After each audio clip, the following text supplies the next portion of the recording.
आउज़ बिल्लाहि मिनश्शैतानिर्रजीम बिस्मिल्लाहिर्रहमानिर्रहीम। ज़मा इज़्ज़तमंदों मशरानों कशरानों सनानों अस्सलामु अलैकुम वरहमतुल्लाह। उम्मीद करता हूँ आप सब हज़रात खैर-ओ-आफ़ियत से होंगे। अल्लाह करीम हम सब की हिफ़ाज़त फ़रमाए। अल्लाह रब्बुल इज़्ज़त तमाम उम्मत मुस्लिमों को आपस में मोहब्बत और इत्तफ़ाक़ के साथ ज़िंदगी गुज़ारने की तौफ़ीक नसीब फ़रमाए। मुअज़्ज़ज़ ख़वातीन हज़रात, चिल्लकशी के सीरियल में आप तमाम को खुशामदीद कहता हूँ। अगर आपको कोई भी सवाल है अमलियात के मुतालिक, जादू जिन्नात के मुतालिक, चिल्लकशी के मुतालिक या चिल्लकशी आप हमारी सरपरस्ती में हासिल करना चाहते हैं तो उसकी फ़ीस चार्ज करता हूँ। आप कमेंट्स बॉक्स में भी रब्ता कर सकते हैं। ज़ोंग वाले नंबर पर आप व्हाट्सएप पर रब्ता कर सकते हैं। इसके अलावा आप कॉल पर बात करने के लिए दोपहर 3 से लेकर शाम 6 बजे तक आपसे मैं मुखातिब होता हूँ। उसकी कोई फ़ीस नहीं होती। अगर आप किसी का इलाज करना चाहते हैं, उसके अंदर कोई प्रॉब्लम है तो उसकी कोई फ़ीस नहीं होती। फ़ी सबिलिल्लाह आपको गाइड करता हूँ। अस्सलामु अलैकुम। चिल्लकशी के दौरान जिन्नात जब डराने की कोशिश करें, क्या हम उनको यहाँ से गुस्से में बात कर सकते हैं, यानी उन पर रोप डाल सकते हैं कि नहीं? बाबा आप ऐसे क्या करें कि जब जिन्नात आपको डराने की कोशिश करें ना, आप 2-3 पत्थर रखा करें, उठा के उन सालों को सर में मारा करें। ना रहेगा बाँस रहेगा, ना बजेगी बाँसुरी, काम खत्म हो जाएगा। बाबा जिन्नात आपको डराने की कोशिश करते हैं, आपकी सोच को डिस्चार्ज करना चाहते हैं, आपकी सोच को बदलने की कोशिश करते हैं, आपको गुस्सा दिलाने की कोशिश करते हैं। क्योंकि जब आप गुस्सा करते हैं फिर आपकी तवज्जो उस तरफ जाती है। जब पूरी तवज्जो आपकी उनकी तरफ चली जाती है फिर आप सुबह वहाँ पर पाए होते हैं, या तो आपकी हड्डियाँ टूटी होती हैं, या फिर आपकी टाँगें टूटी, या फिर आपके पाँव टूटे होते हैं, या फिर आपके बाजू टूटे होते हैं। लोग फिर आपको बताते हैं कि जनाबे वाला आप एक चिल्लाकशी कर रहे थे जिसकी वजह से जिन्नात ने ये लवाज़मात आपको दिए हैं। तो इस तरह नहीं होता कि जिन्नात को जो गुस्से के अंदर मुखातिब होते हैं चिल्लाकशी के अंदर, वो पुराने खिलाड़ी होते हैं, आम बंदे का काम नहीं। मैंने एक दफ़ा आपको शायद पहले भी बताया था कि जब मैं अपनी मस्जिद के अंदर चिल्लाकशी कर रहा था, आखिरी दिन था, तकरीबन 46 या 47 मिनट में रहते थे, तो मैं भागने के लिए जब उठा तो अल्लाह ने मेरी तरफ से अपनी तरफ से मेरी मदद की। तो मुझे किसी चीज़ ने मेरे कंधों से पकड़ के बिठाया। जब बिठाया तो मैंने धमकी के तौर पर अपनी घड़ी उनको दिखाई थी जिन्नात को कि अभी मेरा टाइम बिल्कुल करीब है, और छुरा भी मैंने अपना दिखाया था जिसको हम छुरी या चाकू कहते हैं। तो जब वो मैंने दिखाया फिर मुझे पता है या मेरे अल्लाह को पता है या उसको पता है कि मैंने उसके साथ जब एग्रीमेंट किया था, मैंने उसका हशर क्या किया था। तो इस तरह की कोशिश आप ना क्या करें, आप अपनी पढ़ाई पर तवज्जो दिया करें। यह आपके उस्ताद का काम होता है, जो आपसे फीस लेता है वो इसी चीज़ के लेता है। दूसरे आमिलीन का मुझे पता नहीं कि वो फ़ीस क्यों लेते हैं। मैं इस वजह से लेता हूँ कि रोज़ाना की जो अपडेट होती है, आपको रोज़ाना वो चीज़ें समझाता रहता हूँ। अगर आपके पास आकर चिल्लाकशी करना हो तो कारी साहब आपके मदरसे का काम मुकम्मल हो गया? जी बिल्कुल मुकम्मल नहीं हुआ, बहुत सारा काम रहता है। जब मुकम्मल होगा तो तब आपको बता दूँगा इंशाअल्लाह ताला। नंबर 2 पर, ये ज़रूरी नहीं है कि आप मेरे पास चिल्लाकशी करने के लिए मेरे पास आएँ, मेरे जूते उठाएँ, मेरी खिदमत करें, ये बिल्कुल ज़रूरी नहीं है। आप किसी भी कंट्री से हैं, बहुत सारी कंट्रियों से लोग चिल्लाकशी के अंदर कामयाब भी हुए हैं और हो भी रहे हैं, बिल्कुल बआसानी हो जाता है। तो आप ऑनलाइन फ़ीस देकर बिल्कुल आसानी के साथ कर सकते हैं। हज़रत इलाज मुआलजे के लिए आयात व कुतुब शुमाली की ज़कात का तरीका बता दें। इंशाअल्लाह इस पर एक तफसीली वीडियो बना दूँगा जब टाइम मिलेगा।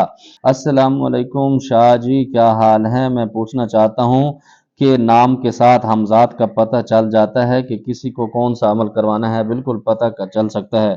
हज़रत आप अपने शागिर्दों को हर रोज़ निगरानी करते हैं? बिल्कुल, मेरे शागिर्द अल्हम्दुलिल्लाह इस चीज़ का एतराफ़ करेंगे कि मैं उनको पर्सनल तौर पर टाइम देता हूँ, इनफ़रादी तौर पर टाइम देता हूँ, और हर किसी को रोज़ाना उनसे मुखातिब भी होता हूँ, कारगुज़ारी भी लेता हूँ, उनको सारी चीज़ें रोज़ाना के तौर पर समझाता हूँ। ये मेरे शागिर्द इंशाअल्लाह ताला इस चीज़ का एतराफ़ करेंगे।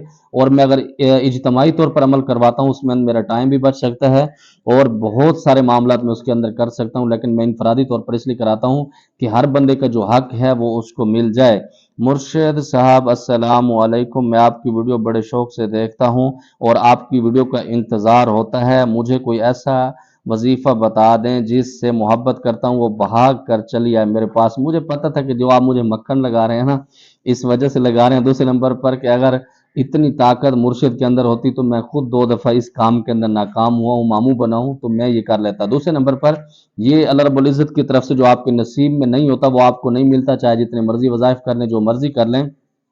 आप ऐसा करें कि आपकी जो महबूबा है ना वो आपके पास भाग कर चली है, तो आप वहाँ पर डेरे लगा दें, वो इंशाल्लाह तंग आकर आपको दे देंगे, कहेंगे इसको ले जाओ। और दूसरे नंबर पर बहुत सारे मोहब्बत के अमल मैंने बताए हुए, आप कोई भी कर सकते हैं इंशाल्लाह, अगर आपके नसीब में होगा अल्लाह रब्बुल इज़्ज़त आपको अता फरमा देंगे। अस्सलामु अलैकुम, मेरे लिए भी टाइम निकाल दें। जी बिल्कुल, सबके लिए टाइम निकालते हैं, आपके लिए कोई अलग नहीं, सबके लिए टाइम निकाला जाता है। हज़रत हिंदू लोग जिसको भगवान या देवी कहते हैं, क्या वो जिन्नात होते हैं या कोई और मखलूक होती है, इसकी हकीकत क्या है। भगवान बाजुकात जो कुछ हिंदू ऐसे हैं कि अल्लाह रब्बुल इज़्ज़त की पाक ज़ात को भगवान कहते हैं, अल्लाह रब्बुल इज़्ज़त को मानते हैं, उसके हबीब को नहीं मानते। दूसरे नंबर पर भगवान उसको कहते हैं जिसको ये बुत बनाते हैं, उसकी पूजा करते हैं, उसको भी बाजुकात कहते हैं। नंबर दो पर देवी जिन्नात को भी इनका तसव्वुर करके ये पूजते हैं, उनको भी जिन्नात कहते हैं, और बाजुकात उसके अंदर जिन्नात होते भी हैं, और बाजुकात ये बुत बना के खुद उनको जब पूजते हैं तो उसके अंदर जिन्नात के मामलात नहीं होते। इनकी बहुत सारी कैटेगरी पाई जाती हैं। अस्सलामुअलैकुम आमिल साहब, मैं इंडिया से हूँ, आयतुल कुर्सी का चिल्ला करना चाहता हूँ आपके ज़रिए। बिल्कुल, आप मेरे व्हाट्सएप जोंग वाले नंबर पर रब्ता कर सकते हैं। अपनी फ़ीस के मामलात बताने के बाद आपको बता दूंगा, अगर आपको समझ आएगी तो आप बिल्कुल कर सकते हैं। शाह साहब, चिल्ला कशी में अगर आपके शागिर्द पर हमला हो तो आप मुवक्किल के ज़रिए उसकी हिफाजत करते हैं। ये ज़रूरी नहीं है कि मैं मुवक्किल के ज़रिए हिफाजत करता हूँ, बहरहाल हिफाजत करना मेरा फ़र्ज़ है, वो मैं करता हूँ, लेकिन ये मैं नहीं बताता कि मुवक्किल के ज़रिए करता हूँ। जिस तरीके से भी करता हूँ, हिफाजत करना मेरी ज़िम्मेदारी है, वो मैं पूरी तरीके से करता हूँ। अपने शागिर्द की जो मर्ज़ी हो जाए, पहले नंबर पर तो मेरे शागिर्दों के ऊपर इंशाअल्लाह ताला हमला नहीं होगा।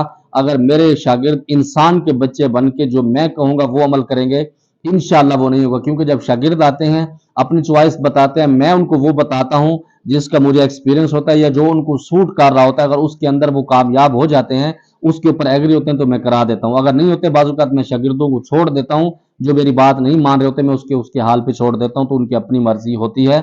उसके अंदर बाज़-औक़ात कामयाब भी होते हैं, बाज़-औक़ात नहीं होते, लेकिन उनकी हिफाजत करना मेरी जिम्मेदारी है, तो वो मैं करता हूँ। हजरत, क्या मुवक्किल को जादूगर के जिन्नात जान से मार सकते हैं या बंदिश लगा सकते हैं? बिल्कुल, जो जादूगर के जिन्नात होते हैं, जो उनके ताबे होते हैं, मुवक्किल को मार भी सकते हैं, उसको तकलीफ भी देते हैं। मुवक्किल के साथ जो मुआलिज उनका इलाज कर रहा होता है, उसके साथ भी बहुत सारे मामलात उलझा सकते हैं। इसकी बिल्कुल हकीकत है, लेकिन ये ज़रूरी नहीं है कि जादूगर के जो जिन्नात हैं वही नुकसान दे देते हैं। बहुत सारे रूहानी आमिल के पास जो जिन्नात या तो ताकत होती है, वो जादूगर को भी तबाह कर सकते हैं। मुझे उम्मीद है जो आपके सवालात थे आपको जवाब मिल गया होगा। मेरी कोई बात आपको बुरी लगी हो तो मुझे दिल से माफ़ फरमाना। अल्लाह रब्बुल इज़्ज़त की बारगाह से दुआ गो, अल्लाह हम सब की हिफाजत फरमाए, 100% दिन के मुताबिक ज़िंदगी गुजारने की तौफीक नसीब फरमाए। ज़मात पर ख़ास दुआओं का अदा खुदाई पामान। अस्सलामु अलैकुम।